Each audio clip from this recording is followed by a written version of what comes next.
¿Qué tal? Muy buenos días, bienvenido, bienvenida a esta edición de Los Desayunos. Hoy es lunes 23 de octubre y hoy lluvias en toda la península que serán más intensas por el oeste y por el centro y también en los Pirineos. El agua llegará de forma más débil al interior de Murcia y a la Comunidad Valenciana. El viento sigue soplando con rachas fuertes que pueden alcanzar hasta los 100 km por hora en el Cantábrico y Galicia. Temperaturas sin cambios.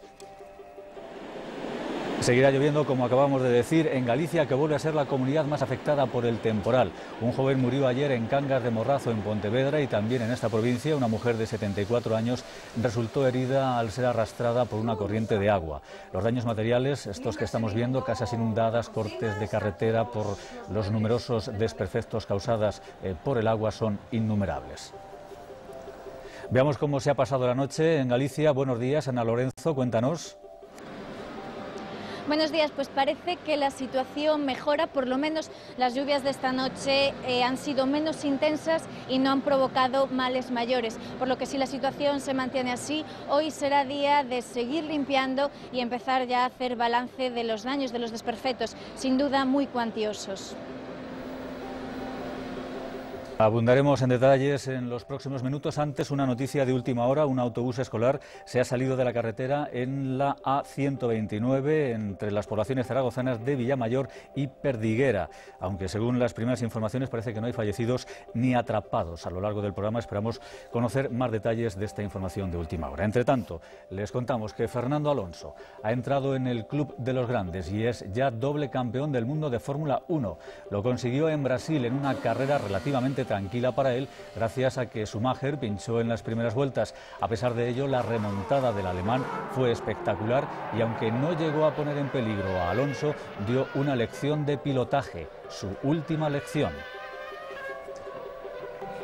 Y en el Estadio Santiago Bernabéu el Real Madrid sí pudo en esta ocasión con el Barcelona, que después de mucho tiempo encadena 2 derrotas seguidas. Los goles de Raúl y Van Nistelrooy estrechan la diferencia de puntos entre los dos equipos en la Liga.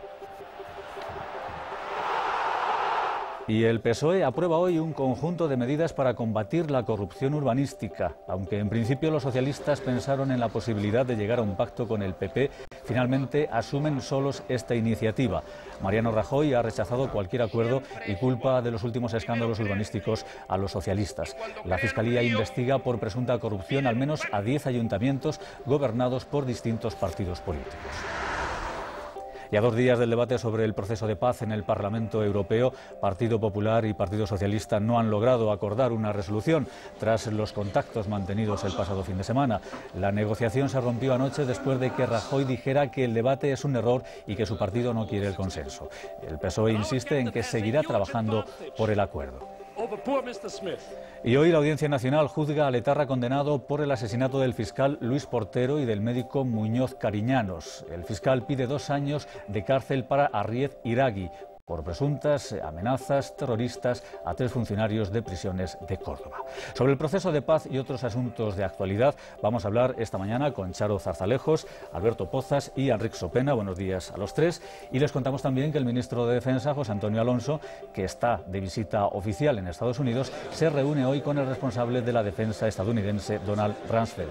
Ambos van a analizar las relaciones bilaterales y van a repasar la política internacional, como la situación en Asia o en Oriente Medio y las operaciones de la OTAN de cara a la cumbre de Riga del próximo mes de noviembre. Y atención, porque desde París nos llegan estas imágenes, las consecuencias del choque entre la policía y medio centenar de jóvenes en la localidad de Grigny, a las afueras de la capital francesa.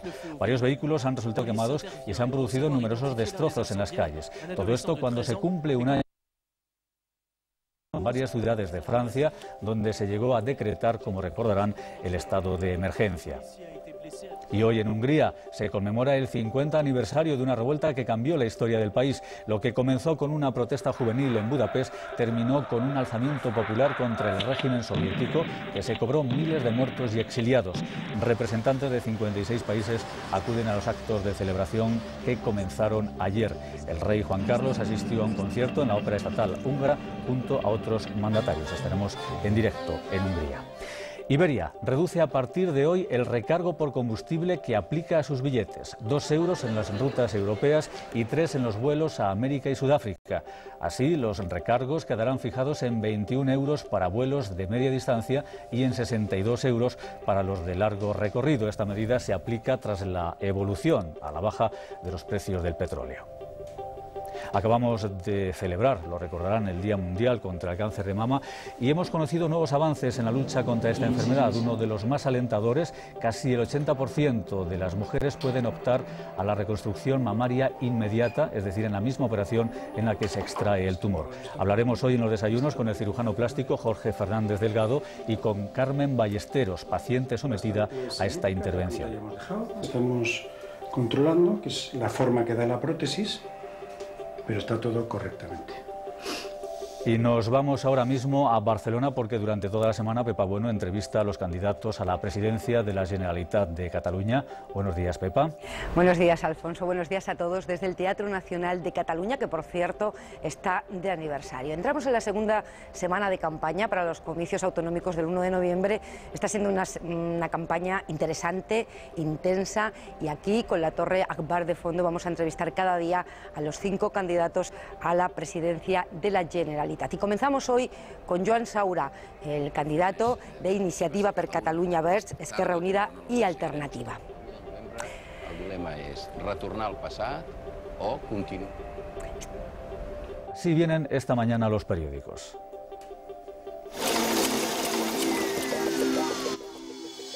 El País destaca que el PSOE propone devolver al Estado cierto control del urbanismo. Rajoy atribuye a los socialistas los escándalos de corrupción urbanística. Sobre este asunto, ABC asegura hoy que el Banco de España conocía la trama de Cienpozuelos desde hacía semanas. Por su parte, El Mundo lleva a portada las palabras del presidente de la Sala de lo Penal de la Audiencia Nacional, Javier Gómez Bermúdez.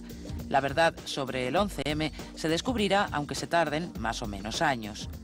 Y La Razón destaca que Zapatero está dispuesto a comparecer ante la Unión Europea para explicar el proceso y asegura que mediadores del gobierno y ETA se han reunido antes y durante la tregua.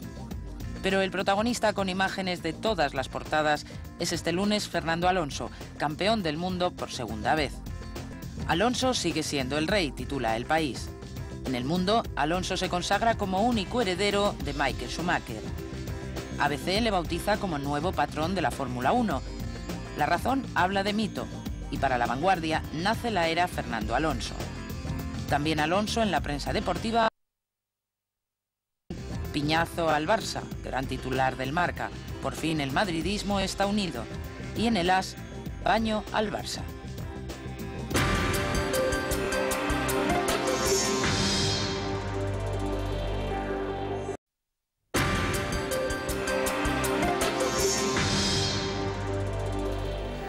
Se lo decíamos, el frente de lluvias que se ha instalado en España está afectando muy intensamente a Galicia, que ha visto cómo numerosas localidades han quedado anegadas por el agua y por el lodo. Vamos en directo hasta aquella comunidad. Buenos días, Ana Lorenzo. ¿Cómo están las cosas ahora mismo? ¿Cómo se ha pasado la noche?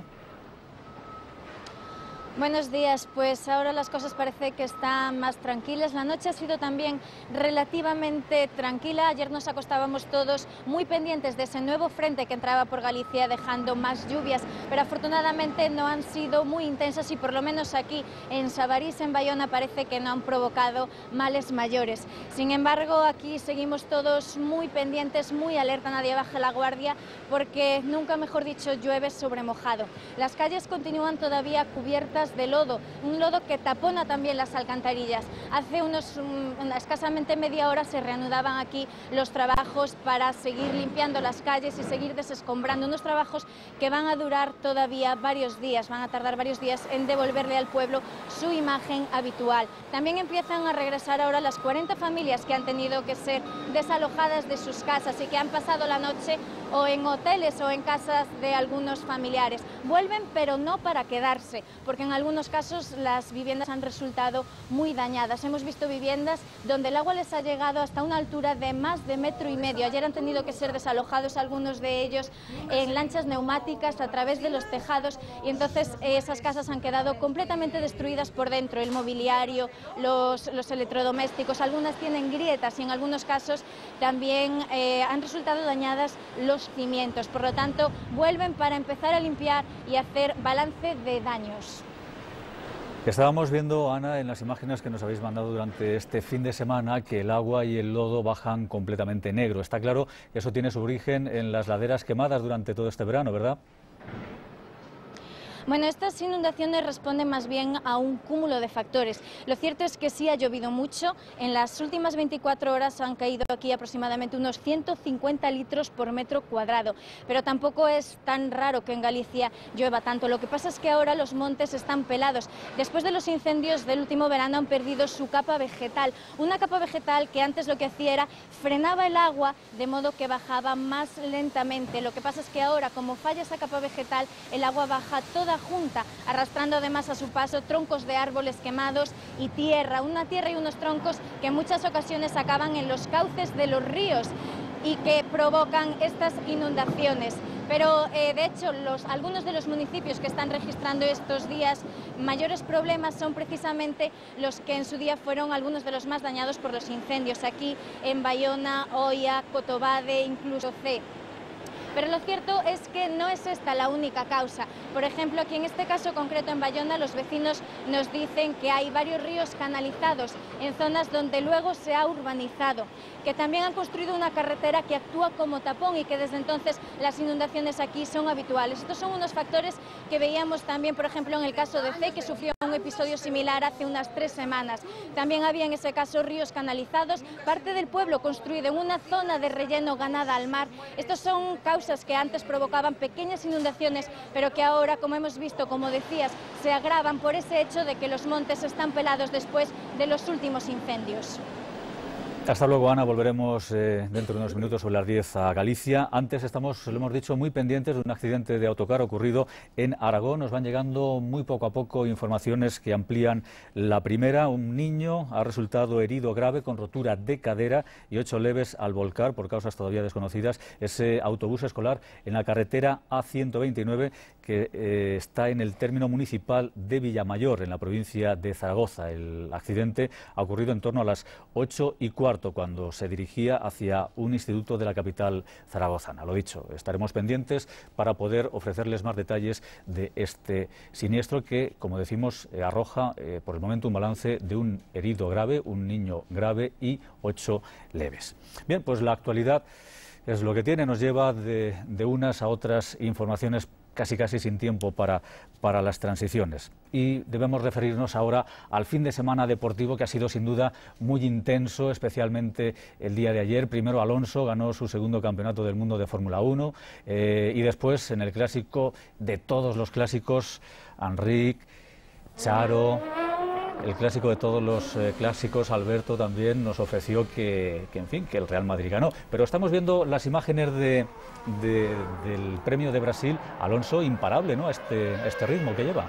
Imparable. Hay un periódico que dice hoy empieza la época o la era de Fernando Alonso. Yo creo que ha empezado ya hace tiempo y se está consolidando. Es el gran triunfador en el mundo del deporte español, aparte del baloncesto. O sea que yo me alegro y creo que son noticias positivas que de cuando en cuando vienen bien. Desde luego que sí. ¿Y el Real Madrid, Alberto? Bueno, el Real Madrid llama un poco la atención que sea noticia que gane, ¿no? Pero bueno, merece la pena hacerlo noticia porque no ganó a otro que al campeón de Europa, que es el Barcelona. Lo hizo de manera brillante, lo hizo con muchas ganas, que es algo que los espectadores del Bernabéu no ven siempre, ganas de jugar al fútbol. Y por lo tanto, bueno, pues es un día de enhorabuena para los madridistas. Pero vamos, yo si fuera del Barcelona como Enric tampoco me preocuparía demasiado porque dentro del guión es previsible perder en el Bernabéu. Lo que no es lógico es lo que pasó el año pasado, que vino el Barcelona como una pisonadora Esto es lo más lógico. No, yo no estoy en absoluto preocupado. Yo lo único que me pregunto es si esto es un incidente de recorrido, que puede serlo, yo estoy convencido, lo de ayer y lo del Chelsea, o es un cambio de ciclo, y eso es lo que vamos a ver. Por lo demás, el Madrid hizo un partido extraordinario, eficaz, jugó como tiene que jugar un equipo que quiere ganar, no desaprovechó sus ocasiones, se permitió incluso dar 2 largueros, chapó por el Real Madrid, y desde luego el Barcelona sin Eto'o y con un Ronaldinho a la baja, que eso es lo que está ocurriendo, por mucho que se esfuerce Messi, las cosas son como son. Pierden goles que tenían que marcar, hacen unos pases que el año pasado no se veían jugando el Barça, y por tanto, en fin, un poco de preocupación sí, pero tranquilos, ganamos la Liga otra vez y la Copa de Europa, no pasamos la Champions League. Vamos a dejar, no entierres de todas maneras a Ronaldinho. Vamos a dejar el pronto. deporte. Dejamos el deporte, vamos a otro asunto del que se están ocupando prácticamente todos los periódicos, todos los informativos. Los escándalos urbanísticos vuelven a poner en evidencia las diferencias entre el Partido Socialista y el Partido Popular. Por centrar el debate, les vamos a contar que hoy mismo el Partido Socialista tiene previsto aprobar una serie de medidas para combatir la especulación informativa. Los socialistas habían, ofrecido un pacto, un acuerdo contra el urbanismo salvaje que no ha sido tenido en cuenta por los populares. Estos son los argumentos que hemos escuchado este fin de semana de unos y otros. Están floreciendo escándalos que estamos conociendo. Y yo quiero decir en nombre del Partido Socialista que vamos a tener tolerancia cero desde el Partido Socialista con aquellos que se vean salpicados en algún tipo de escándalos. Y eso contrasta con la actitud del Partido Popular. Primero crean un lío y cuando crean un lío piden un pacto. Oiga, lo que tiene que hacer usted es no crear el lío, porque yo el único pacto válido que conozco contra la corrupción es que dejen de robar y que actúen la policía y los jueces. Quedaba claro que queríamos decir especulación urbanística y no informativa, como hemos dicho. ¿Qué es lo que está pasando? Charo, ya que no has hablado anteriormente, empieza tú ahora. ¿Se ha ido de las manos? ¿Qué es lo que falla? ¿La ley? ¿La avaricia? Yo creo que fundamentalmente la avaricia y la falta de escrúpulos. Yo creo que por mucha ley que haya, poniendo toda clase de cautelas para que la gente no juegue y se adueñe de dinero que no es suyo, echa la ley, echa la trampa. Yo creo que aquí la mejor garantía que podemos tener es la honradez y el buen criterio de quienes tienen que andar con dineros públicos. Dicho todo esto, en muchas ocasiones he dicho, a una costa de que me llamen centralista y no me importa nada, que que manejar un dinero tan cercano como es el del terreno y con un margen de maniobra tan amplio como se tiene para que lo que sea rústico mañana sea urbanizable y al contrario, yo creo que eso debería estar en manos de los gobiernos autónomos como mucho, pensar en una buena financiación eficaz y transparente para los ayuntamientos que la necesitan,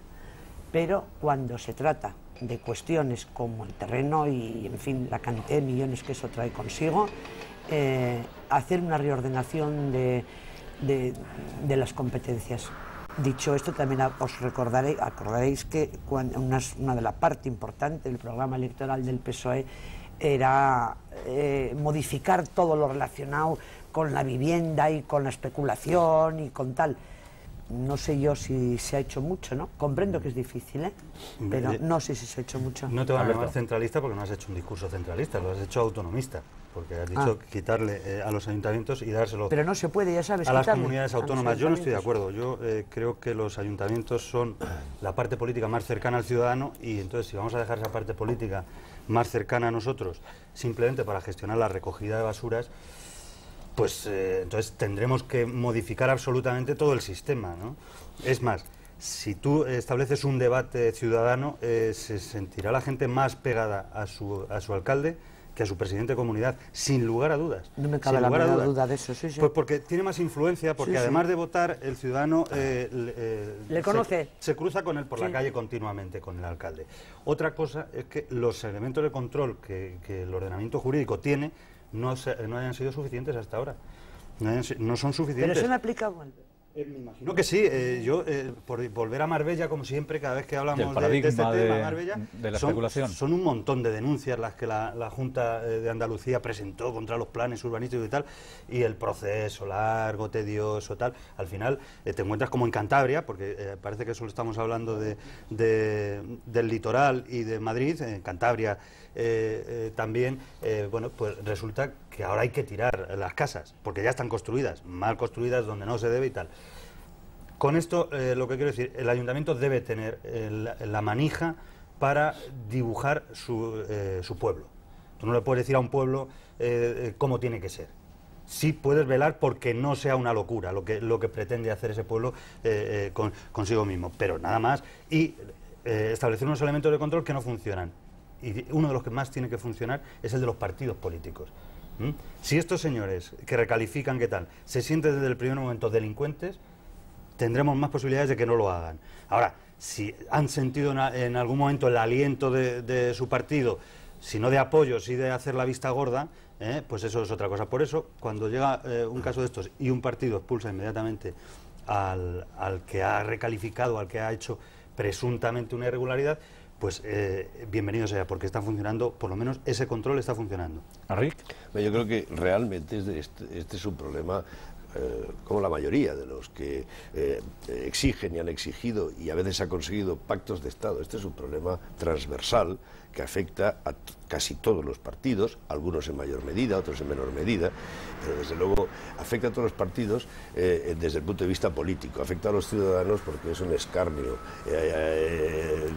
digamos, destroza la imagen de la vida política y de la política y la democracia. Es un mal perverso en casi todas sus dimensiones. Por tanto, cuando hay males de este estilo, el pacto entre los grandes partidos parece bastante lógico. Me sorprende que el señor Rajoy diga este tipo de cosas. Crean un lío, pero qué manera de... que crean un lío, es decir, que los socialistas no han creado un lío, han cometido irregularidades algunos socialistas y han hecho de robos o corrupción, han sido objeto, vamos, agentes de la corrupción en el mundo urbanístico, sin duda, sin duda. También los del PP, porque parece que se olvide todo lo que está pasando en Valencia y en Murcia y en Cantabria, en fin, es decir, en tantas, aunque Cantabria en los 2 últimos años ha cambiado de gobierno, pero eso, el problema viene de antes. Es decir, sabemos que afecta a todos los partidos. No es un lío que se haya inventado los socialistas, ni el gobierno socialista. Es un problema que viene de hace mucho tiempo. Me sorprende y me deja perplejo que el líder de la oposición, como si estuviera tomándose un pincho en el bar, hable de estos han creado un lío y ahora quiere que se lo resolvamos. Este es un lío que nos afecta a todos, señor Rajoy, y mucho a su partido. Hay incluso apellidos que empiezan a ser emblemáticos, aunque ahora no estén en ejercicio visible, como el de Romero de Tejada. Es decir, no se puede despachar un asunto con esa frivolidad. En cuanto a los remedios, son difíciles, coincido en general lo que han dicho mis compañeros, y creo que el decálogo no sé si es un decálogo que va a proponer hoy el PSOE, y que ya antes de leerlo siquiera Rajoy lo ha denegado, creo que contiene algunos elementos que pueden corregir la situación, pero la mejor defensa de eso es, desde luego, lo que tú decías. En el momento que un partido político detecta que hay un concejal o un teniente de alcalde o un alcalde o quien sea, un presidente de comunidad, que está inmerso o puede estar inmerso, se le cesa. Y además se le expulsa del partido, al menos, digamos, preventivamente. Y si luego la justicia lo absuelve, se le rehabilita, que no ocurre nada, y se le puede rehabilitar muy bien, pero ya está bien de tener gente con grandes procesos abiertos por delitos multimillonarios, que siguen siendo alcaldes, que siguen siendo concejales, presidentes de comunidad o directores generales de urbanismo, como hace pocos días hemos estado viendo, hasta que él mismo cesó o le hicieron cesar en la Comunidad de Madrid, el señor Ponte, o no sé cómo se llama, por Porto.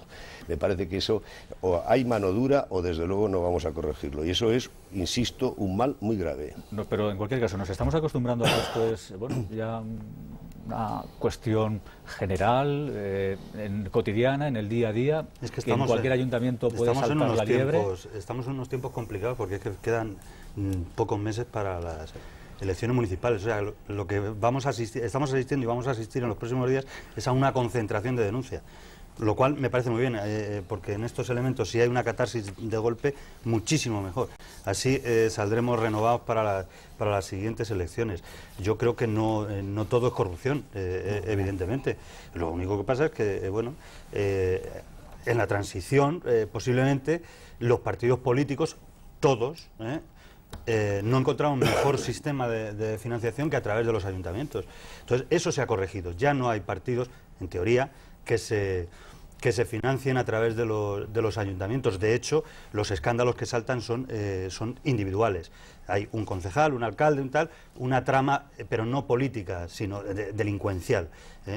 Y eso es con lo que hay que acabar. Y si ahora salen todos a la vez, todos los escándalos, nos asustaremos mucho, lo comentaremos muchas mañanas aquí, pero a ver si podemos empezar, si no de cero, de uno. Pero parece que hay constructores especializados en tramar unas redes específicas en esto y con unos ayuntamientos también muy concretos. Yo creo que hay gente especialista entre esos sectores, gente especialista en saber cómo, con quién hay que hablar, qué es lo que hay que ofrecer, cuándo hay que hacerlo, en fin, a mí me parece que para eso hay que ser un pelín profesional, no puede valer cualquiera, ¿no?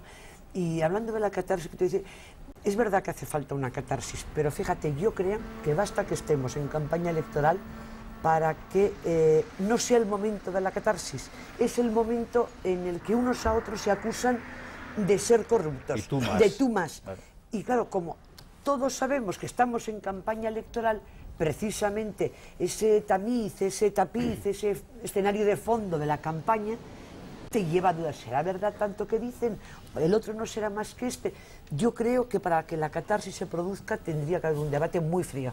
Un último minuto sobre este tema. Enrique, so pena que nos tenemos que ir a Barcelona. No, pues rápidamente. Hombre, claro que tendría que ser muy frío. Esas son las cosas de buena voluntad que hay que pedir, pero la realidad es muy complicada y es lógico que salgan con mayor intensidad, aunque no haya campaña electoral. Es que estamos hablando de un tema que hace un año ya hablábamos, y hace 2, y hace 3, es decir, preguntémonos por el tamallazo que hubo detrás del tamallazo. Hombre, hace 2 años no sabíamos lo de 100 Pozuelos, evidente. No, ya lo sé, pero quiero decir que no hablemos solo de 100 Pozuelos, porque ahora resulta que en determinadas... Pero se las trae el tema, ¿eh? Sí, por supuesto. Que se las trae. Sí, por supuesto, pero no hay 100 Pozuelos, hay 100 ayuntamientos más, aparte de 100 Pozuelos, en la Comunidad de Madrid, y fuera de la Comunidad de Madrid. Este es un problema general y ya lo he dicho yo, transversal.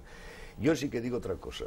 Yo prefiero que se debata sobre esta cuestión y estemos hablando nosotros sobre esta cuestión, y los políticos y los periódicos y los medios, que ese año largo que nos hemos pasado de se rompe España, no se rompe España, cómo se rompe España, un palmo más de España, un palmo menos de España, que son debates esencialistas que no llevan más que a la confrontación. Esto también lleva a la confrontación, pero también puede llevar al remedio. Por tanto, yo me alegro que el debate político vaya por cosas que interesan realmente y afectan realmente a la vida de los ciudadanos. Y el remedio puede ser muy concreto y casi diría yo que inmediato, dentro de los plazos que la política tiene. Pues vamos a dejar este asunto, sin duda.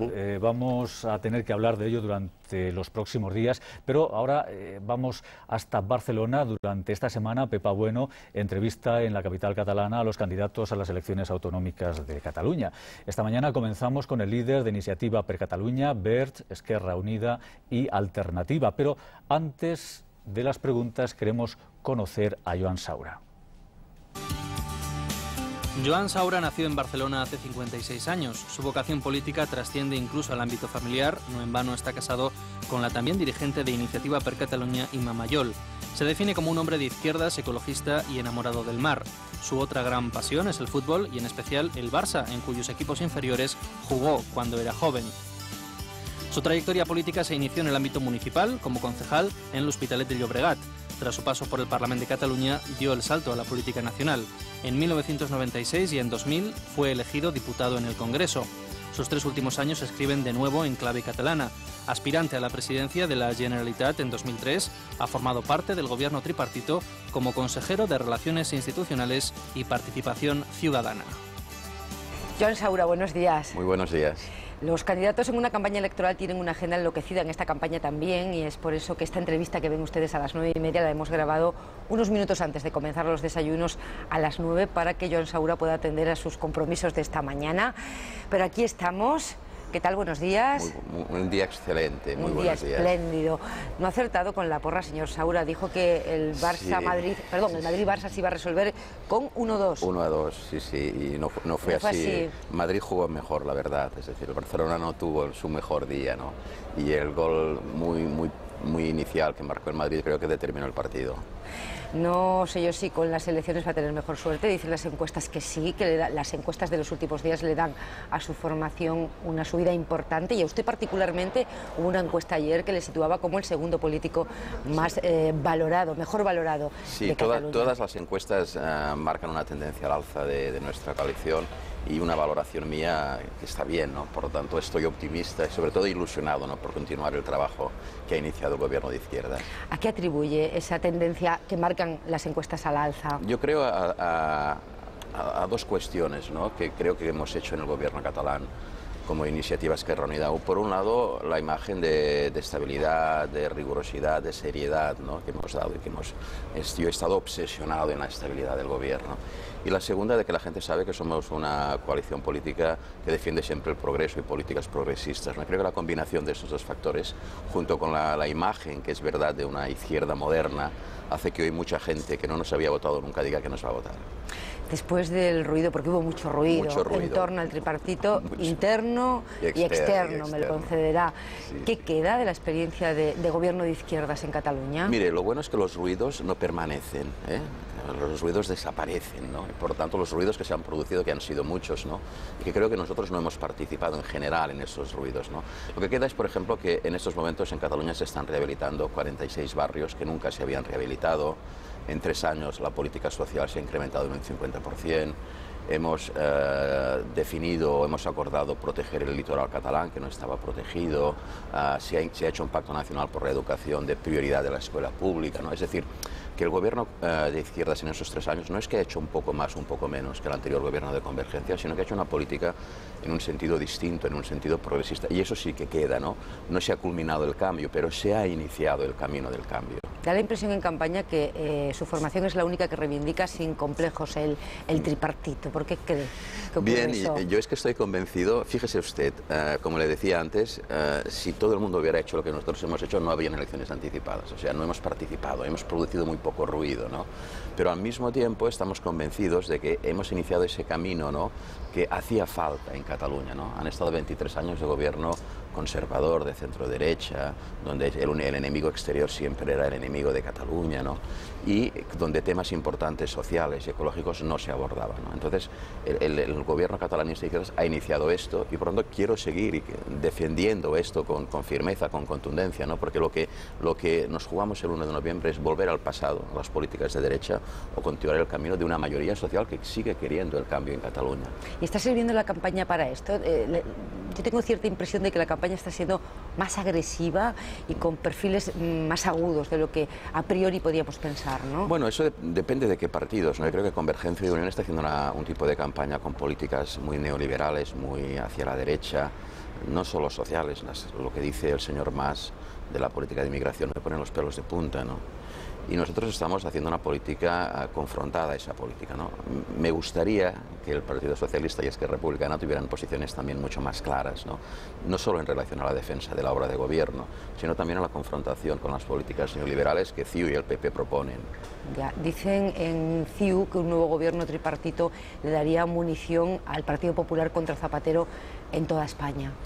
No, yo creo que en estos momentos el Partido Popular está gastando toda la munición contra Rodríguez Zapatero, ¿no? Y poco a poco se va quedando aislado, ¿no? Es decir, en el tema del Estatuto catalán, en el proceso del País Vasco, ¿no? Es decir, que el Partido Popular ha girado hacia posiciones, no digo de extrema derecha, pero en algunos casos de extrema derecha, ¿no? Y yo estoy seguro, por lo tanto, que en las próximas elecciones generales el Partido Popular va a salir derrotado, ¿no? Y espero y deseo, ¿no?, que la dirección actual del Partido Popular sea renovada, porque el Partido Popular hoy no es un partido homologable con la derecha europea, no condenan el fascismo, están en contra del proceso de paz, están en contra de las reformas de los estatutos, ¿no? Por lo tanto, es un Partido Popular, digamos, que no representa ni los intereses de la derecha española. Desde ese punto de vista, yo creo que el gobierno catalán de lo que se trata es de que hayamos aprendido de los ruidos innecesarios que hicimos, ¿no?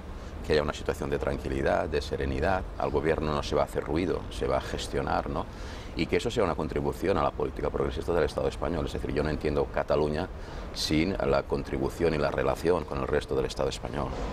¿Van a tener ustedes las manos libres, las formaciones que tienen una réplica en el conjunto del Estado, para pactar, para hacer sumas aritméticas sin más después del día 1? Sí, nosotros nuestra política de alianzas la decidimos desde Cataluña, no tenemos ninguna supeditación ni relación jerárquica con ninguna fuerza política del Estado, tenemos una relación horizontal con Izquierda Unida, pero nuestra política la decidimos en Cataluña, siempre lo hemos hecho así, y me gustaría mucho que en definitiva nuestro ascenso, que estoy seguro que se va a producir, se sirviera también, ¿no?, para contribuir, ¿no?, a que Izquierda Unida también mejorara en el conjunto del Estado español. Última pregunta, señor Saura. ¿Usted defiende el tripartito? ¿Defendería, por tanto, una reedición de esa fórmula de gobierno? ¿Qué cree que le aportaría, que tiene que ofrecerle a los catalanes un nuevo gobierno de izquierdas así? Mire, en primer lugar, la idea de fondo de que un gobierno de estas características defiende el interés de los trabajadores, de las trabajadoras, de la gente progresista, de la mayoría de este país. Es decir, el anterior gobierno era un gobierno muy condicionado por los poderosos, si me lo permite, para simplificar, ¿no? Y eso significa que el gobierno de Convergencia y Unión, al final de todo, Cataluña tenía muchas amenazas. La privatización de la sanidad, como está pasando en comunidades gobernadas por el PP, la privatización de la educación, la no existencia de una política de vivienda, y por tanto un gobierno de izquierdas lo que hay que hacer es hacer política de vivienda, política social de igualdad de oportunidades en todos los campos y protección territorial. Y sobre todo una Cataluña que defienda en definitiva sus competencias, sus intereses, pero que tenga una relación fluida y amable con el resto del Estado español. Le hacemos porra, ¿verdad? Bueno, vamos a subir y quiero contribuir a que podamos sumar para un gobierno de izquierda, pero no me pida usted la porra. Señor Saura, gracias, buenos días. Gracias a usted, muy buenos días.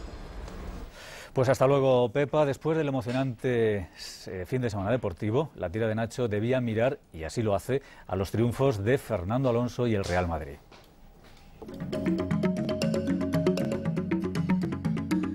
¿Cuáles son los ingredientes de un partido del siglo?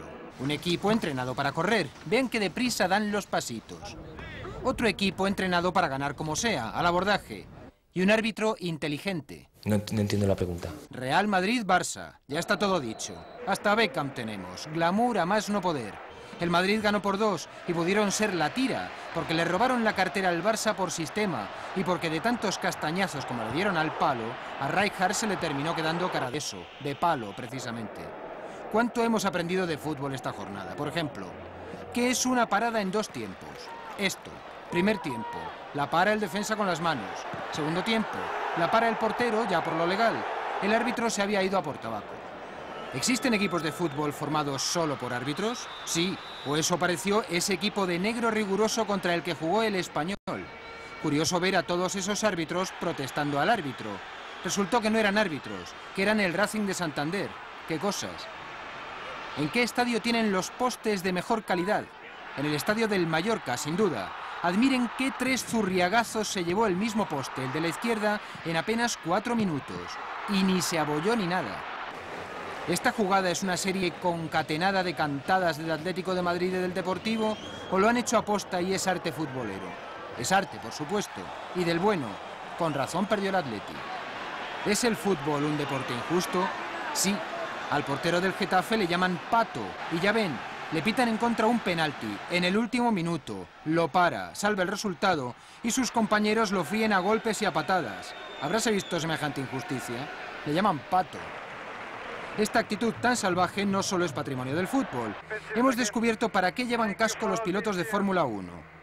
No solo es por los accidentes, es por si ganan. Sin casco no hubiera salido vivo de allí. Bien, vamos a otro asunto. La bolsa inicia la semana, en principio, con buenas perspectivas después del comportamiento extraordinario de todo este mes de octubre. Buenos días, Pedro Carreño, ¿cómo ha empezado la sesión? ¿Qué tal? Buenos días. Pues ha empezado con subidas. Son subidas leves, pero son subidas al fin y al cabo, y lo suficientes como para que el IBEX 35 continúe por encima de ese listón de los 13.500 puntos, es decir, que siga en máximos históricos. Por lo que estamos viendo, vemos que están subiendo con mucha fuerza los títulos de Bankinter. También están subiendo con menos fuerza, pero están subiendo los títulos de Banesto y del Banco Santander, también los de Iberia. Con todo esto lo que se está viendo es que en estos primeros minutos de sesión está entrando mucho dinero aquí en el parqué, en concreto unos 106.000 millones de euros. Es bastante dinero para estos primeros minutos. En el capítulo de suspensiones de cotización, bueno, pues hoy sobre todo la que destaca es la de la inmobiliaria Urbas, que va a estar suspendida de cotización hasta las 11 de la mañana, según lo ha dictaminado la Comisión Nacional del Mercado de Valores. Por cierto, que Urbas, ahí estamos viendo ese cartel que estamos viendo en el parque, lo vemos porque Urbas coincide esa suspensión con los 30 años de cotización en el parque bursátil. Y en el capítulo de rumores, que últimamente siempre los hay, bueno, pues destacan dos compañías, FCC y Repsol, la constructora, porque hay quien dice que podría entrar en el accionariado de alguna eléctrica, y sobre Repsol y YPF, porque hay quien comenta en el parque, ese run ha llegado aquí al parque, que podría estar buscando algún acuerdo, alguna alianza con otra gran petrolera. Por cierto, el precio del barril de petróleo cae ligeramente y está por debajo de los $60. Esto es todo de momento desde aquí, desde el parque madrileño. Hasta luego, Pedro. Vamos con otro asunto. Estos últimos días de la semana pasada se ha hablado mucho del cáncer de mama, puesto que el jueves, lo recordarán, se celebró el Día Mundial contra esta enfermedad, de la que solo en España se diagnostican 16.000 casos al año. De todo cuanto se habló ese día, ha habido un aspecto de la enfermedad que nos ha llamado la atención y que esta mañana queremos conocer en profundidad. Hasta el 80% de las pacientes podrían beneficiarse de la reconstrucción mamaria inmediata. Nos acompaña el doctor Jorge Fernández Delgado, cirujano del Hospital La Paz. Buenos días. Buenos días. Y Carmen Ballesteros, que usted es paciente y que se ha sometido a una de las intervenciones de las que vamos a hablar en los próximos minutos de inmediato. Doctor, junto con el cáncer de colon en los hombres, el cáncer de mama es el más extendido, el más común, y se da la particularidad de que afecta prácticamente a todas las mujeres en todos los estados de su vida, a las jóvenes de 20 años, a las de 50 años, a las ancianas de 80 años. Hasta ahora conocíamos la extirpación completa como método para luchar contra esta enfermedad. Ahora hemos conocido la reconstrucción mamaria inmediata. ¿En qué consiste esta intervención? Pues como dice el mismo nombre, en actuar conjuntamente con el cirujano oncológico, ya sea un ginecólogo o un cirujano general, en hacer una intervención común que no solamente tiene una orientación curativa o oncológica, como es la extirpación de toda la mama, sino aprovechar ese mismo momento que nos brinda la anestesia para hacer una reconstrucción en ese mismo momento. O sea, recuperar al menos la forma, el volumen de esa mama en esa misma intervención, de manera que la paciente pues no sienta la pérdida de una cosa que para ella es enormemente importante. Justamente le quería preguntar sobre esto que acaba de citar. A diferencia de otros cánceres, el cáncer de mama es tremendamente agresivo por su condición de mutilante para la mujer, en ese aspecto de feminidad. Evidentemente puede acarrear una serie de trastornos emocionales que en otra serie de pacientes de otros cánceres no los tiene. Para la mujer, ¿cómo es ese efecto cuando se le diagnostica que tiene cáncer de mama? El cáncer de mama tiene una peculiaridad respecto a otros, y es que golpea dos veces. Primero, la paciente tiene que aceptar la palabra maldita de nuestro siglo, ¿no?, que es el cáncer, saber que tiene que convivir con ella, cuál va a ser su porvenir, y además luego tiene que recibir otra enormemente importante para ella, porque va a alterar su aspecto físico, que incide muchísimo en su propia persona, ¿no? Entonces, aceptar esas dos cosas a la vez, de forma continuada, pues es muy duro, además de todo lo que significa el tratamiento global del cáncer. Y de ahí la importancia de lo que nosotros pretendemos divulgar, que por otra parte no es novedoso en sí mismo, porque desde los años 80 se conoce y se ha demostrado científicamente que es posible realizar, pero de alguna manera pues no se ha instaurado de una forma habitual, que es lo que debería ser. Carmen Ballesteros, muchas gracias ante todo por estar aquí. ¿Cuándo y cómo se enteró de que tenía cáncer de mama? ¿Qué le pasó por la cabeza cuando le dijeron? Al principio no eres consciente, te crees que no va contigo y que hay un error, que es imposible. Pero poco a poco vas cayendo y, bueno, lo que ha dicho el doctor Delgado, son dos bofetadas. La primera, que te digan que tienes cáncer, y la segunda, que te tienen que quitar un pecho. Entonces, son dos noticias que tardas en asimilarlo.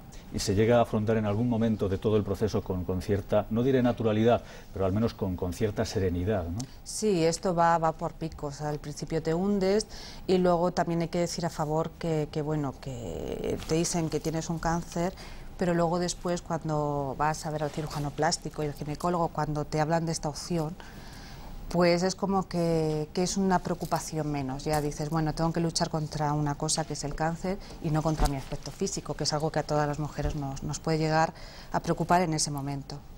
Doctor, en muchas ocasiones el trauma que provoca esta enfermedad y cuando se ha realizado a través de la extirpación el método de choque contra ella, pues evidentemente es mucho más duro, llega a ser causa de problemas en la pareja, ¿no? Sí. Eso, el continuo conocimiento de la evolución de las pacientes, sobre todo cuando vamos sumando pacientes, de alguna manera nos relacionamos con ellas y con las circunstancias que les ocurren, y desde luego que incide no solamente en su vida personal propia, sino en su vida familiar. Y tenemos conocimiento de demasiados problemas que deberían evitarse, puesto que ahí lo que se necesita es apoyo más que otra cosa, y a veces surgen pues distanciamientos y separaciones debido al enorme problema que se crea. ¿En qué le cambió la vida, Carmen? En todo, en todo. Pero desde tener que mentalizarte de la enfermedad que tienes, de repente te encuentras, como es mi caso, con unos hijos pequeños, que aunque tienes el apoyo de toda tu familia, pues tuve que echar mano de mi marido, que es el que estuvo que estar todo, porque es un proceso muy largo, desde que te lo dicen hasta que acabas con los tratamientos que vienen después, es un año. Y te cambia todo, tu planteamiento, tu forma de vivir, pero afortunadamente se acaba superando. Doctor, ¿de qué modo esta intervención, la reconstrucción mamaria inmediata, de qué modo facilita, ya lo ha apuntado brevemente hace unos instantes, pero de qué modo facilita la reinserción o la recuperación de la mujer a su vida social, particular, a su vida en todo su entorno? Yo creo que hay una diferencia que es impresionante, y cuanto uno más se introduce en este mundo, más lo ve. Las pacientes que desgraciadamente no tienen esta opción, que acceden a la reconstrucción inmediata, a la reconstrucción diferida después, es decir, después de unos meses o años, de alguna manera ese tramo en el que le han comunicado la mala noticia, la mastectomía, que va seguida luego de los diferentes tratamientos, ese periodo de meses o de un año les deja una huella prácticamente imborrable, pese a que luego accedan al momento de la reconstrucción. Y al revés, las pacientes que tienen esa oportunidad desde el principio se van de alta antes, necesitan menos analgésicos, pasan mucho mejor los tratamientos, con todos los efectos secundarios que ello produce, como la pérdida de pelo, como los efectos de náuseas, vómitos, etcétera. Todo eso lo superan muchísimo mejor. Tienen como, yo a veces lo digo como si les diéramos vitaminas para afrontar esa situación tan difícil. Y de alguna manera es lo que realmente nos da la firmeza de continuar en esto, es hablar con las pacientes y que ellas mismas expresen lo que realmente sienten y lo que realmente ven como ayuda, ¿no? Estaba viendo a Carmen que cuando estaba el doctor hablando asentía con la cabeza a lo que decía. Yo me imagino que en una enfermedad como esta, en el proceso más duro de la enfermedad, en algún momento se llega a perder, no diré las esperanzas, pero sí el control de la situación por todo lo que está ocurriendo a su alrededor. Sí, es una lucha continua. Yo siempre lo he dicho, que es una enfermedad que psicológicamente tienes que estar muy fuerte. Continuamente tienes miedos a lo que te puede pasar, de no superar el tratamiento, son tratamientos muy duros, pero afortunadamente con lo que ellos hacen con la reconstrucción mamaria inmediata, que es un problema menos. Es que el día que me dieron el alta, yo salí feliz. Ese día a mí se me olvidó que yo tenía cáncer. El ver que mi cuerpo, bueno, tienes cicatrices, pero ver que está tu cuerpo completamente completo, es como que te distraes un poco de la enfermedad. Y es un tiempo ganado a la enfermedad. Por supuesto, porque después de un tratamiento tan largo, lo que menos te apetece es volver a meterte en quirófanos, a reconstrucciones, estar muy cansada de todo de todos los tratamientos y de ver médicos y más médicos. Entonces es algo que ya tienes solucionado desde el principio, y en una operación que es que tienes que entrar al quirófano, que mejor salir mejor de lo que has entrado, entonces es un problema menos. Recordamos que esa operación se realiza en el mismo instante de la extirpación del tumor. Doctor, ¿es siempre recomendable este tipo de operaciones, o mejor dicho, es siempre posible este tipo de intervenciones? Nosotros llevamos haciendo esto de forma reglada ahí en el Hospital La Paz desde hace 4 años. Hemos ido aprendiendo, ¿no? Y al principio restringíamos más las pacientes, y la experiencia nos ha ido diciendo que el proceso de la reconstrucción debe incluirse ya dentro del tratamiento global del cáncer de mama. Y eso significa que se le debe ofrecer a todas las pacientes, y solamente las que no puedan acceder a ello pues estarán excluidas, o se retardará su tratamiento por una serie de razones médicas y, por supuesto, por la propia elección de la paciente. Estaba pensando que ahora los medios de comunicación, como es nuestro caso ahora mismo aquí en Los Desayunos, pues estamos dando a conocer este método, esta curación, por decirlo de algún modo, de la enfermedad, pero sin embargo circula, creo yo, en unos circuitos muy restringidos, de modo que hay muchas mujeres que tienen esta enfermedad a las que no se van a poder someter nunca a este tipo de intervención porque no la conocen. ¿De qué modo se puede llegar a conocer más que ustedes llevan a cabo estas intervenciones? Pues yo creo pues haciendo lo que estamos haciendo hoy aquí, difundiéndolo, de manera que el objetivo del tratamiento es la paciente. La paciente es la que tiene que elegir, la que tiene que conocer, la que tiene que saber que esto existe y, por supuesto, pedirlo de manera que, si no se le puede ofrecer en determinado lugar en la que a ella le corresponde, pues que de alguna manera se le pudiera derivar a donde sí se puede hacer. Es así como se pueden cambiar las cosas, como se puede lograr que se haga a más personas, porque en España se hace en muchos sitios, se hace en hospitales de primer orden con profesionales maravillosos, pero no se hace de la manera y con la frecuencia que debería ofrecerse. Y es un tema que es tan frecuente, que provoca tantas alteraciones, que nos puede tocar a todos en determinado momento, que merece la pena pues difundirlo y de alguna manera ordenar que el tratamiento se le pueda ofrecer a toda persona. Carmen, ¿a ustedes le brindaron esta opción en Sí. las primeras consultas? Sí, además fue todo muy rápido. Yo salí del oncólogo dándome la noticia y fui a la consulta de mama a ver al ginecólogo y luego ya al doctor Delgado, y fue mi sorpresa. En el mismo momento me dijeron que me tenían que quitar el pecho, pero que había la posibilidad de una reconstrucción mamaria inmediata. Yo desconocía, no sabía absolutamente. Además, en mi familia había habido un caso 2 años atrás y no sabíamos nada de esto. Entonces, claro, para mí fue muy fácil, fue todo como rodado. En cualquier caso, Carmen, yo creo que, incluso lo digo desde la óptica de hombre, habría que incidir aún más desde las instituciones, desde los hospitales, desde incluso los medios de comunicación, de la necesidad de hacerse revisiones periódicas, porque me imagino, y ahora hablaremos de ello con el doctor, que muchos cánceres de mama pueden ser perfectamente controlados si se detectan a tiempo, ¿no? Sí, en mi caso concretamente fue gracias a una revisión a tiempo el que ahora esté aquí, porque a mí en diciembre me habían operado un quiste sin importancia y en una segunda revisión, a los 6 meses, fue cuando apareció esto. Entonces hay que insistir en que toda mujer, sin alarmarse, haga sus controles, porque como en mi caso, gracias a ese control, estoy aquí ahora.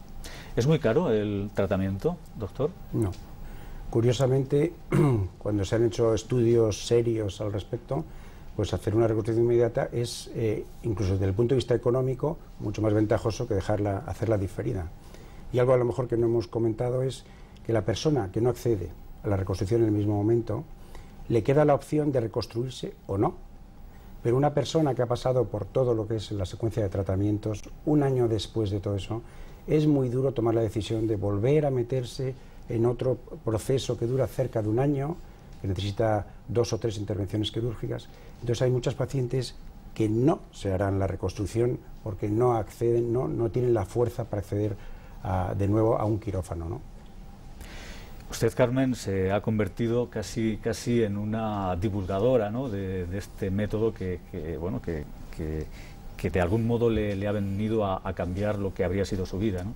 Sí, sí, yo y otras pacientes que, bueno, en definitiva ya somos amigas, estamos intentando para que este privilegio o este beneficio que hemos conseguido de la mano del fabuloso equipo del doctor Delgado, el poder que otras mujeres se puedan beneficiar, el que desde el principio todas coincidimos en lo mismo. Nos parece muy injusto que por nuestra situación, que hayamos podido beneficiarnos de esto y otras mujeres que están en nuestra misma circunstancia ni lo conocen ni se pueden beneficiar. Y es tremendamente importante para nosotras en una misma operación el poder ver que por lo menos tu cuerpo no está mutilado, que tu cuerpo sigue exactamente igual.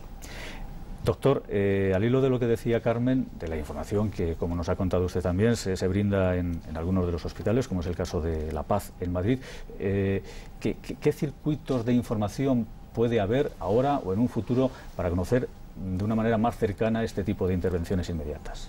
Bueno, el proceso de hacer una reconstrucción inmediata depende de la formación de un equipo que está compuesto por un cirujano oncológico, es un ginecólogo, un cirujano general y un cirujano plástico, en colaboración con los diferentes especialistas que se mueven alrededor del cáncer, el tratamiento del cáncer. Por lo tanto, eso es imprescindible, que exista un cirujano plástico y un cirujano oncológico que se pongan de acuerdo en operar a una paciente en determinado momento. Es así de complicado, entre comillas, y así de sencillo. Luego, donde eso se pueda organizar, es factible. Evidentemente, las cosas suceden y se consiguen, entre otras cosas, si se van informando, se van difundiendo, ¿no? Y a lo mejor, pues, con este tipo de informaciones nosotros conseguimos que en sitios donde no está formalizado esto, donde todavía no se ha pensado en ello, pues a partir de ahora y con futuras informaciones consigamos que se plantee que eso es muy beneficioso para las personas y que mediante la difusión logremos que se formen nuevos equipos o que los equipos que ya están formados accedan y realicen más intervenciones de este tipo. Doctor Fernández Delgado, muchas gracias por estar aquí esta mañana. Carmen Ballesteros, muchas gracias. Nos ha emocionado su testimonio sereno que nos ha brindado. Muchas gracias de nuevo. Gracias a vosotros. Nosotros seguimos. Estamos muy preocupados por los efectos de las lluvias en Galicia, de modo que vamos a conocer cómo ha evolucionado la situación. Ana Lorenzo, ¿cómo están ahora mismo las cosas? Pues aquí la situación sigue muy parecida a como os contábamos a primera hora de la mañana en esa primera conexión, lo que tal y como están las cosas es casi una buena noticia. El tiempo parece que nos ha concedido una tregua, ha dejado de llover por el momento y al cesar las lluvias remite también el riesgo, no se han producido nuevos problemas, pero aquí aún queda mucho trabajo por hacer. Aquí, como pueden ver, siguen limpiando y desescombrando las calles para que recuperen cuanto antes su aspecto habitual, pero aún van a tardar varios días. Los daños han sido muchos, han sido también muchos los vecinos que han quedado desesperados porque lo han perdido todos sus coches, sus casas han resultado muy dañadas, pero no solo viviendas, sino también que esta mañana muchos comercios no han podido abrir sus puertas. Hemos estado con los empleados de un taller mecánico que hoy no van a poder trabajar. También se ha suspendido el mercado que se celebra aquí todos los lunes, un mercado muy importante y que congrega aquí a gente de toda la comarca.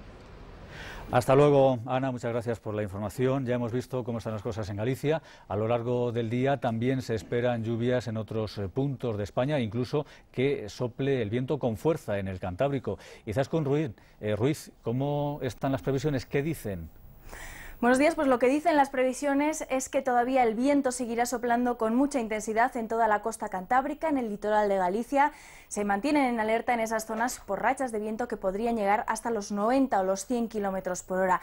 Pero el viento va a ser hoy también otro de los factores más destacados en zonas altas del centro, del sur de la península. Las rachas podrían rondar también los 80 kilómetros por hora en las provincias más orientales de Andalucía y además seguirán las lluvias en casi todo el país. Unas precipitaciones que a estas horas, y tal y como nos muestra esta secuencia de imágenes, afectan ya a muchos puntos del centro o del norte de la península. En el centro están siendo algo más intensas y seguirán concentradas ahí las lluvias más importantes también en lo que queda de esta jornada. Seguiremos, por lo tanto, con precipitaciones que podrían ser moderadas y persistentes en Madrid, en el oeste de Castilla-La Mancha, en el sur y en el oeste de Castilla y León, en Extremadura y en Andalucía, sobre todo en la vertiente occidental de la comunidad. También en la comunidad gallega, y hoy podría podrían ser intensas algunas de esas precipitaciones en el Pirineo aragonés y en el de Cataluña. Llegarán de forma más débil a la vertiente del Mediterráneo y en principio no se esperan hoy lluvias en Baleares. Podría llover un poquito en la vertiente occidental de Canarias, todo acompañado de esas intensas rachas de viento, como digo, sobre todo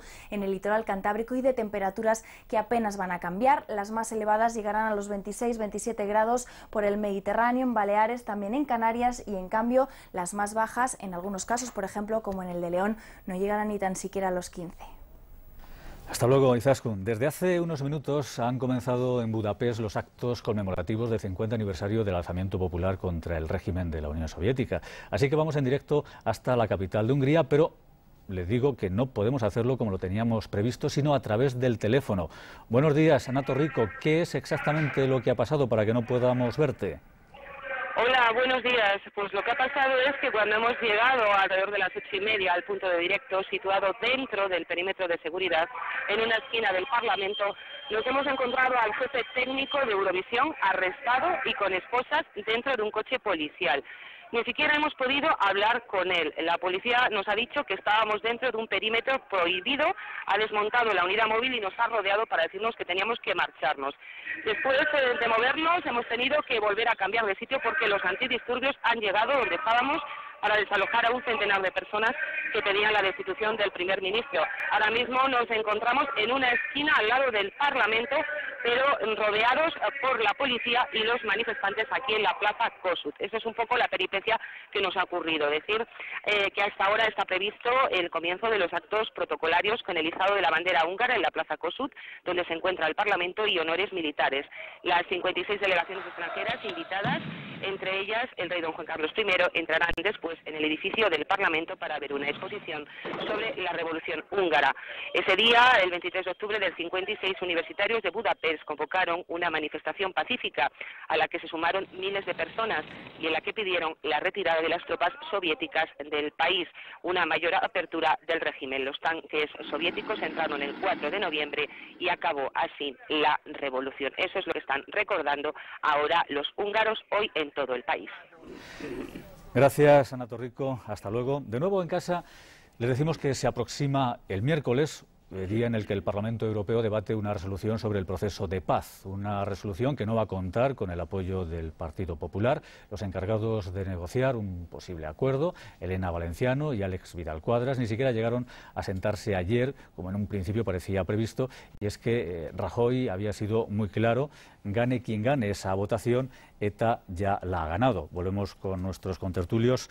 Las cosas, como decíamos al comienzo del programa, vuelven a estar en el mismo lugar. No hay variación, y a medida que se acercan los días hacia no sé qué, se evidencian las tensiones entre los dos principales partidos. Cada vez me cuesta más entender la lógica, digamos, que predica, y ya con palabras que le han de incluir en el sector más radical del Partido Popular, de Mariano Rajoy, ¿verdad? Gane quien gane, ha ganado, gane quien gane el debate en el Parlamento Europeo, quien ha ganado es ETA. ETA ya ha ganado. ¿Cómo que ETA ya ha ganado? Que explique por qué ha ganado ETA, dónde ha ganado ETA. No ha ganado ETA. Llevamos 3 años y medio largos, ya cada vez más largos, sin un solo muerto. El proceso de paz va avanzando con todas las dificultades. No ha habido ninguna cesión, no ha habido ninguna... Si eso se hubiera producido a estas horas, ya se habría terminado el proceso de paz, porque ETA evidentemente lo que quiere es forzar cuanto más pueda conseguir mejor, como Batasuna. Eso es lógico en cualquier negociación, pero que se sepa, no ha habido ni una sola concesión de este gobierno sustancial en relación a las peticiones políticas de ETA. ¿Por qué dice que ha ganado? Lo que están ganando, los que estamos ganando somos los demócratas. Los que estamos ganando somos los que estamos a favor de la paz. Los que estamos ganando son los que estamos en contra de la violencia, sea de ETA o de cualquier otra organización. Ese es el conjunto de la ciudadanía española la que está ganando. ¿Cómo se puede decir por parte del líder de la oposición, ETA ya ha ganado? Esa es una pregunta que yo lanzo y que cada cual se la responda como quiera. ¿Charo? Yo, además de esa pregunta, podría lanzar otra. Si yo, la pregunta que me hago es, porque claro, aquí quien tiene capacidad para tomar decisión es quien tiene más poder, en este caso el Partido Socialista. Y yo la pregunta que me hago, y no voy a entrar en ninguna especulación y mucho menos a poner adjetivos, es ¿Por qué y para qué? ¿Por qué y para qué este pleno? ¿Por qué y para qué llevar un debate al Parlamento Europeo cuando en el Parlamento Español no se debate? ¿Por qué y para qué llevar un debate al Parlamento Europeo cuando Europa está preocupada con la energía, lo de la inmigración mira para otro lado, y sobre todo, ¿por qué hacer esto sin tener de antemano todo bien organizado y bien previsto? A mí me parece que ETA efectivamente ni gana ni pierde, es a la única que ni gana ni pierde con este pleno, y yo creo que perjudica a los dos grandes partidos. Antes de darle la palabra a Alberto, Enrique, ¿querías matizar algo de lo que decía Charo? ¿Cómo que no se debate en España, en el Congreso de los Diputados? Cada semana asistimos y a una critica. critica. Asistimos cada semana a una retahíla de preguntas que no son preguntas, sino son acusaciones al gobierno de que se ha rendido ante ETA. Es decir, cuando dices eso, olvidas esto. Y luego, conflictos parecidos como el del Ulster han sido llevados al Parlamento Europeo. Y es bueno que los europeos se pongan al lado de un gobierno, como han hecho ya verbalmente, pero que se visualice y que Europa esté al lado de un gobierno que quiere terminar con la violencia. No sé qué mal hay en ello, todo lo contrario, es multiplicar la solidaridad con un esfuerzo que está en la buena dirección.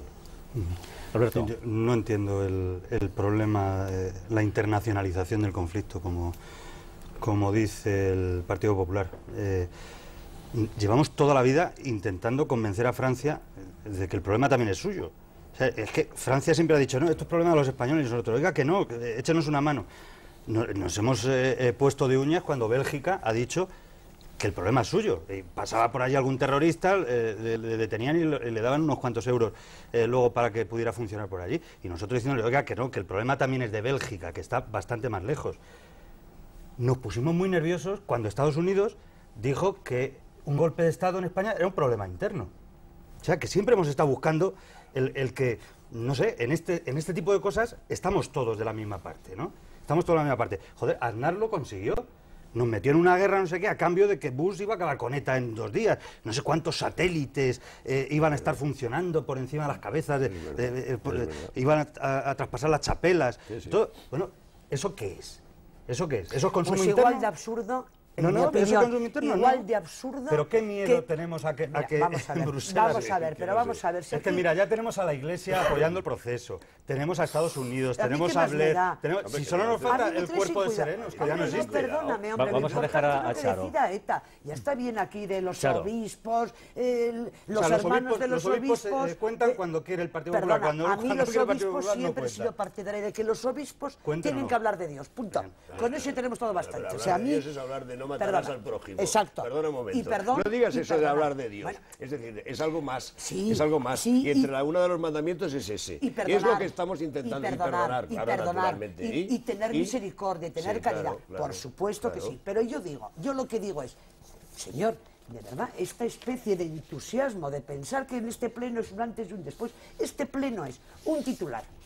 Tantos votos apoyan al gobierno español, y me parece muy bien que se apoye al gobierno español, cómo no, pero vamos a caer un poco del guindo. No estamos hablando de discusión contigo, estamos hablando diciendo, del proceso de yo paz. Lo que he empezado diciendo, que parece, desde luego, un insulto a la inteligencia, lo que ha dicho Rajoy ayer. Gane quien gane el debate, ETA ya ha ganado. ETA no ha ganado, ETA está perdiendo. Es decir, ETA antes mataba, ETA ahora no mata. ¿Comprendes? O sea, no entender eso es no entender nada. Bueno, claro que se entiende, lo que se pretende es otra cosa. Cuantos más palos al proceso de paz, mejor. Esa es la realidad. Vamos a ver, Enrique, a mí me existe el derecho a criticar algunos aspectos del proceso de paz sin que eso suponga que quiero poner palos de rueda. No, ya lo sé, a Rajoy.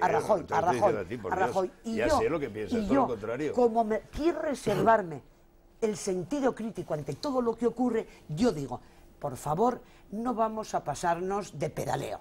Lo del Parlamento Europeo es una iniciativa que yo la escuché por primera vez en Batasuna, que era en octubre.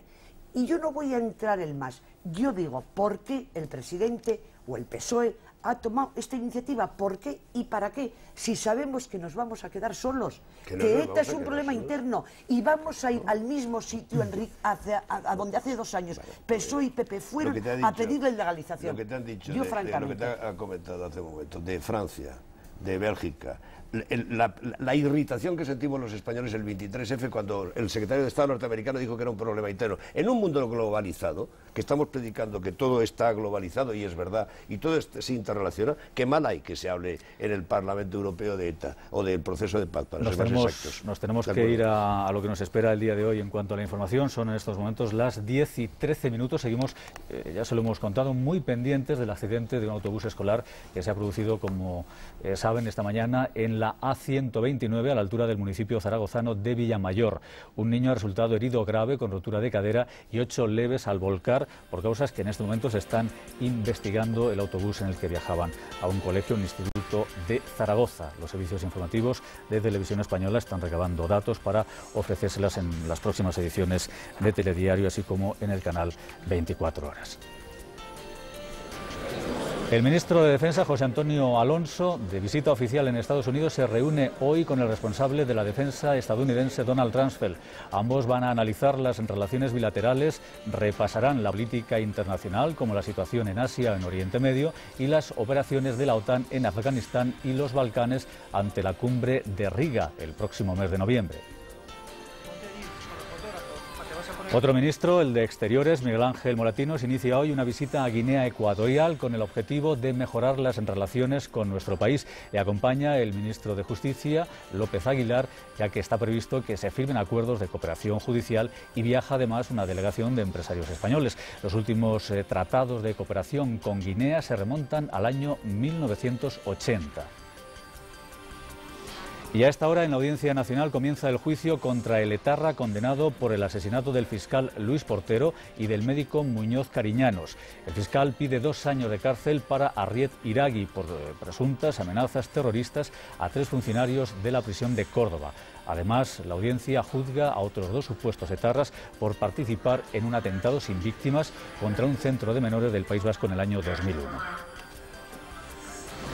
Y hoy 2 de los procesados por el 11M, el minero Suárez Trasorras y su cuñado Antonio Toro, se enfrentan a otro juicio por la llamada Operación Pipol en la audiencia de Oviedo. El fiscal pide 17 años para cada uno por su presunta participación en una red de venta de drogas y explosivos desarticulada en 2001. El Consejo de Ministros de Medio Ambiente de la Unión Europea se reúne hoy. España buscará el apoyo del resto de países para lograr medidas contra los incendios forestales. La ministra Narbona pedirá que los fuegos del verano en Galicia sean considerados catástrofe natural y puedan optar a las ayudas del Fondo de Solidaridad. Además, nuestro país solicitará ayudas para paliar la invasión del mejillón cebra en el Ebro y afluentes. España pedirá mañana apoyo, como decimos, a la Unión Europea en este y otros asuntos. Las 10:15, hasta aquí hemos llegado. Saludamos y despedimos a Charo Zazalejos, Alberto Pozas y a Félix Opena. Hasta otra. Muchas gracias. Y a ustedes, hasta mañana.